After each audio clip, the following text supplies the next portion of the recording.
Di tanah Jawa bagian utara, ketika hutan-hutan masih lebat dan kadipaten-kadipaten berdiri dengan kebanggaannya masing-masing, hiduplah seorang putri bernama Dewi Ruyung Wulan.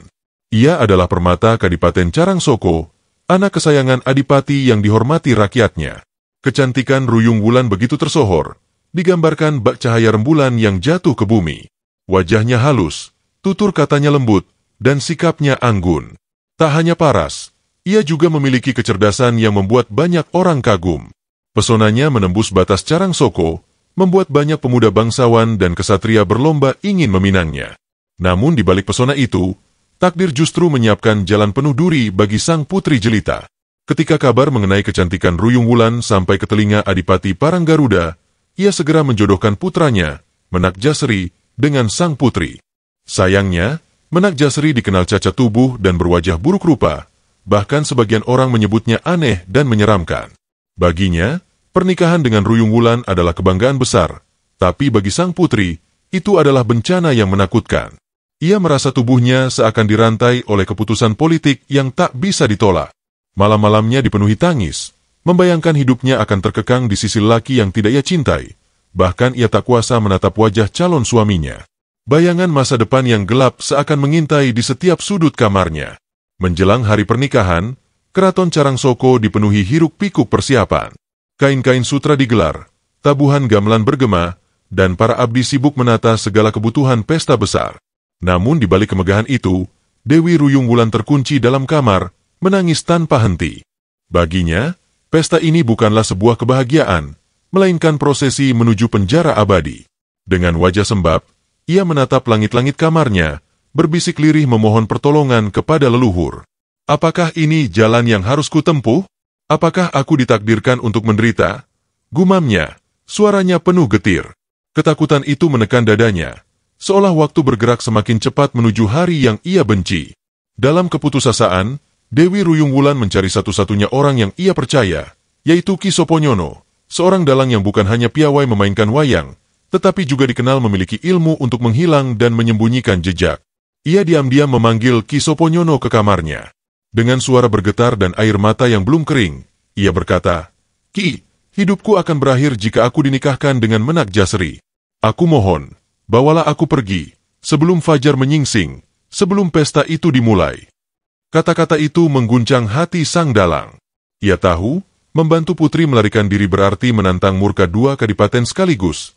Namun mata Ruyung Wulan yang penuh penderitaan membuatnya sulit menolak. Ki Soponyono terdiam lama. Angin malam berhembus lewat jendela, menimbulkan suara lirih seakan ikut menyaksikan percakapan penuh rahasia itu. Hatinya diliputi kegelisahan, antara setia pada kadipaten atau menyelamatkan seorang putri dari takdir kejam. Akhirnya, dengan suara berat, ia mengangguk. "Baiklah, Nimas, aku akan membantumu. Tapi perjalanan ini penuh bahaya. Pasukan Paranggaruda tak akan tinggal diam. Kita harus bergerak cepat dan hati-hati." Ruyung Wulan menatapnya dengan mata berbinar, seakan sinar harapan baru lahir di tengah kegelapan. Malam itu, sebuah keputusan besar lahir, keputusan yang akan mengubah sejarah tanah Pati selamanya. Saat genderang pesta mulai dipukul, suasana keraton Carangsoko meriah, penuh tabuhan gamelan dan teriakan abdi yang sibuk menyambut rombongan Paranggaruda. Namun di balik gegap gempita itu, sebuah pelarian tengah dimulai. Dengan langkah hati-hati, Dewi Ruyung Wulan bersama kedua adiknya, Ambarsari dan Ambarwati, keluar lewat lorong rahasia yang hanya diketahui segelintir orang. Wajah mereka pucat, mata mereka penuh cemas. Ki Soponyono berjalan paling depan, membawa pusaka kecil untuk melindungi rombongan. Setiap detik terasa panjang. Suara gamelan yang makin riuh justru terdengar seperti genderang kematian yang terus mendorong mereka untuk segera menjauh. Malam yang semula hening mendadak mencekam. Tidak lama setelah mereka meninggalkan tembok keraton, pasukan Paranggaruda menyadari bahwa pengantin perempuan telah hilang. Dentuman kaki kuda terdengar keras menghentak tanah, disusul teriakan prajurit yang berhamburan mencari jejak pelarian. Ki Soponyono merapatkan langkahnya, memimpin perjalanan ke arah hutan lebat. Pepohonan tinggi menjulang, bayangan gelapnya seakan menjadi perisai sekaligus jebakan. Nafas Dewi Ruyung Wulan dan kedua adiknya terengah-engah, namun rasa takut membuat mereka terus berlari. Suara derap kuda semakin dekat, seperti badai yang mengejar tanpa henti. Di tengah gelap hutan, Ruyung Wulan hampir tersandung akar pohon besar. Tangannya gemetar, namun Ki Soponyono segera menolongnya. Dalam keadaan terdesak, ia mulai menunjukkan keahliannya. Dengan gerakan tangan dan mantera lirih, ia menciptakan bayangan semu di antara pepohonan. Tiba-tiba, para prajurit yang mengejar melihat sosok samar yang mirip rombongan lari ke arah berbeda. Mereka pun terbagi, sebagian mengejar bayangan palsu. Meski berhasil mengelabui, keringat dingin bercucuran di dahi Soponyono. Kita tidak bisa berhenti, Dewi. Mereka pasti segera menyadari tipu dayaku, katanya lirih. Pelarian berlanjut, namun bahaya semakin nyata. Belum sempat lega, langkah mereka terhenti. Dari balik gelapnya rimba, muncul cahaya obor yang mengitari mereka.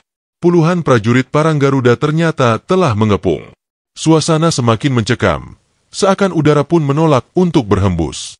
Ketika harapan mulai meredup, dari kegelapan muncul sosok gagah menunggang kuda hitam. Dialah Raden Kembang Joyo, seorang kesatria muda dari Majasemi. Sorot matanya tajam, wajahnya penuh wibawa, dan keris pusakanya berkilat diterpa cahaya obor. Para prajurit sontak waspada, karena mereka tahu nama Kembang Joyo bukanlah nama sembarangan. Ia adalah kesatria yang terkenal dengan keberanian dan kekuatannya. Awalnya, Kembang Joyo mengira rombongan kecil itu hanyalah penyusup yang hendak mengganggu tanah Majasemi. Namun saat melihat siapa yang dikejar, ia segera memahami bahwa ada ketidakadilan yang terjadi. Pandangannya beralih pada Dewi Ruyung Wulan yang ketakutan, lalu pada pasukan Parang Garuda yang membawa amarah. Ia turun dari kudanya, berdiri tegap di antara rombongan kecil dan kepungan musuh. Jika kalian mengejar perempuan lemah ini dengan paksa, maka kalian harus melewati aku terlebih dahulu, ujarnya lantang. Suara itu menggema, membuat hutan sunyi berubah menjadi medan penuh ketegangan. Saat itulah sejarah baru mulai bergerak. Tanpa memberi kesempatan, Raden Kembang Joyo melompat ke tengah kepungan. Keris pusaka yang ia genggam berkilau tajam, mencerminkan keberanian yang tak tergoyahkan. Dengan gerakan cepat bagai kilat, ia menebas tombak pertama yang mengarah kepadanya. Dentuman senjata terdengar keras, memecah kesunyian hutan. Prajurit Parang Garuda terkejut melihat keberanian seorang diri menantang puluhan pasukan. Namun bagi Kembang Joyo, melindungi mereka yang teraniaya adalah sumpah kesatrianya. Setiap ayunan kerisnya bukan hanya serangan, tapi juga peringatan bahwa keadilan masih berdiri di tanah Jawa. Pertempuran pun pecah. Suara logam beradu menggema, bercampur dengan teriakan perang. Prajurit Parang Garuda berusaha mengepung dari segala arah, tetapi satu persatu tubuh mereka tumbang di tanah berlumuran darah. Gerakan Kembang Joyo bagaikan tarian maut, setiap langkah penuh perhitungan. Ia menangkis tombak, menusuk celah pertahanan musuh, lalu melompat mundur hanya untuk kembali menyerang dengan kekuatan berlipat. Peluh mengalir di keningnya, namun semangatnya tak surut. Para prajurit mulai gentar, menyadari bahwa mereka sedang menghadapi seorang kesatria luar biasa yang tak mudah dikalahkan. Di tengah hiruk-pikuk itu, Dewi Ruyung Wulan berdiri terpaku, jantungnya berdegup kencang. Pandangannya tak lepas dari sosok Kembang Joyo yang melindunginya dengan nyawa. Dalam tatapan itu, ia melihat sesuatu yang belum pernah ia rasakan. Keberanian yang tulus, bukan karena paksaan, melainkan karena kehendak hati. Harapan yang sempat padam kembali menyala. Bagi Ruyung Wulan, Kembang Joyo bukan sekadar kesatria, ia adalah cahaya yang menembus kegelapan nasib yang menghantuinya. Setiap ayunan keris Kembang Joyo seakan menghapus rasa takut yang menjeratnya selama ini. Pertarungan berlangsung lama, hingga akhirnya pasukan Parang Garuda mulai terdesak. Satu demi satu mundur, sebagian terluka parah, sebagian lainnya melarikan diri ke dalam hutan. Kembang Joyo berdiri tegak di antara jasad yang berserakan, tubuhnya dipenuhi debu dan keringat, namun matanya tetap menyala penuh wibawa. Nafasnya terengah, namun sorot matanya tidak menunjukkan kelemahan sedikit pun. Suasana hutan yang semula mencekam kini dipenuhi keheningan aneh, seakan pepohonan sendiri menyaksikan kemenangan seorang kesatria melawan pasukan yang jauh lebih banyak darinya. Setelah pertempuran usai, Kembang Joyo menoleh kepada Dewi Ruyung Wulan yang masih terisak ketakutan. Ia menghampirinya perlahan, lalu berkata dengan suara tenang namun penuh wibawa, "Jangan takut, kini kau berada dalam lindunganku." Dewi Ruyung Wulan menunduk. Lalu dengan penuh rasa terima kasih ia menyerahkan dirinya pada perlindungan sang kesatria. Bukan sebagai tawanan, melainkan sebagai seorang perempuan yang menemukan harapan baru. Di mata Kembang Joyo, ia bukan beban, melainkan anugerah yang akan ia jaga dengan segenap jiwa raga. Malam itu, Nasib keduanya mulai terikat oleh takdir yang kelak mengubah sejarah Pati. Namun Kembang Joyo tahu, kemenangan di hutan hanyalah awal dari perjalanan panjang. Ia sadar selama 3 kadipaten, Paranggaruda, Carangsoko, dan Majasemi, masih berdiri terpisah, maka konflik dan perang akan selalu mengintai. Keberanian tidak cukup, ia harus menggunakan kebijaksanaan untuk menyatukan tanah yang retak. Malam itu, sambil menatap api unggun kecil, ia bertekad membangun sebuah kadipaten baru yang lebih kuat, tempat keadilan dapat berdiri di atas kepentingan pribadi. Langkah Kembang Joyo tidak mudah. Paranggaruda masih menyimpan dendam. Carangsoko terluka karena putrinya dikejar paksa, dan Majasemi menunggu arah kepemimpinan. Namun dengan kecerdikan dan wibawa, ia mendatangi satu persatu pemimpin kadipaten. Kepada mereka, ia tidak hanya menunjukkan kekuatan, tapi juga kepedulian terhadap rakyat kecil. Ia berbicara tentang tanah yang subur, sungai yang luas, dan masa depan anak cucu yang hanya bisa terjaga jika ketiganya bersatu. Perlahan, tembok kecurigaan mulai runtuh.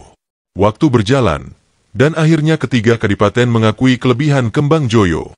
Ia tidak sekadar seorang satria, melainkan pemimpin yang mengerti arti persatuan. Di hadapan rakyat, diumumkan penyatuan Paranggaruda, Carangsoko, dan Majasemi menjadi satu kekuatan besar bernama Kadipaten Pati. Sorak-sorai rakyat bergema, menandai lahirnya babak baru. Bendera baru berkibar, bukan lagi lambang perpecahan, melainkan simbol persaudaraan. Harapan yang dulu hanya terbisik kini menjelma nyata. Suatu hari, saat membuka hutan baru bersama Ki Soponyono, Kembang Joyo kelelahan. Panas matahari membakar kulit, debu memenuhi udara. Lalu seorang petani tua menawarkan minuman sederhana, dawet dari Pati Aren. Saat tegukan pertama masuk ke tenggorokan, rasa segarnya bagai aliran sungai yang menyejukkan jiwa. Ki Soponyono menatap Kembang Joyo sambil tersenyum. Kesegaran ini pantas menjadi tanda lahirnya tanah baru. Mereka pun tertawa, merasakan bahwa momen itu bukan kebetulan, melainkan pertanda. Sejak saat itu, nama Pati melekat, terinspirasi dari kesegaran dawet yang memberi kehidupan baru. Bukan sekadar nama, tetapi simbol persatuan, perjuangan, dan awal dari sebuah sejarah panjang.